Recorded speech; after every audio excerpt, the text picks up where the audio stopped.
আসসালামু আলাইকুম এভরিওয়ান, কেমন আছেন সবাই? আশা করি ভালো আছেন। আজকে আপনাদের নতুন একটি রেসিপি নিয়ে হাজির হলাম। আজকে আমি আপনাদের বুটের ডালের যে হালুয়া আছে ওটা আমি রেডি করে দেখাবো। ফার্স্টে আমি বুটটাকে সিদ্ধ করে ব্লেন্ড করে নিয়েছি। এরপর একটা প্যানের মধ্যে ঘি দিয়ে বুটটাকে দিয়ে দিয়েছি ভালো করে। ওই ঘিয়ের মধ্যে পানিটা শুকিয়ে নিচ্ছিলাম। এরপর আমি আরেকটা প্যানে চিনি দিয়ে শিরা করে নিচ্ছিলাম।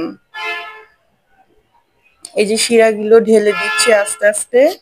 ঢেলে এটা ভালো করে মিক্সড করে নিতে হবে।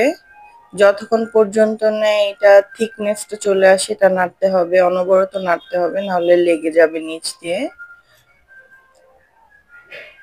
এই তো এখন আমি রোস্টেড যে এলাচ গুঁড়ো আছে ওই এলাচ গুঁড়ো দিয়ে দিলাম হাফ টি স্পুন। এরপরে আমি 1 কাপ গুঁড়া দুধ দিয়ে দিচ্ছি।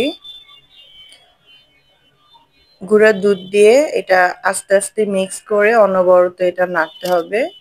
নাড়তে নাড়তে ততক্ষণ পর্যন্ত নাড়তে হবে যতক্ষণ না এটা একদম ঘন হয়ে আসে আর প্যান থেকে উঠে উঠে না আসে।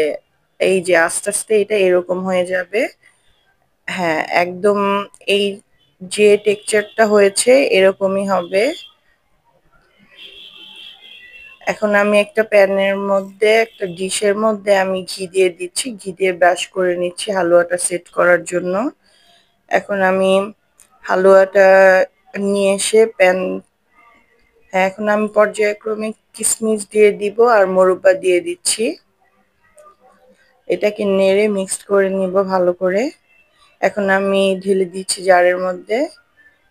এখন জারে ঢেলে এটা আমি স্প্যাচুলার দিয়ে সুন্দর করে সেট করে নিব। সেট করে 1 ঘন্টা আমি এটা রেস্টে রেখে দিয়েছিলাম। এরপরে আমি নানা রকম মোল্ড দিয়ে এটাকে আমি ডিজাইন করে নিয়েছি। যে যেরকম পারো, যে শেপে পারো ওভাবে করে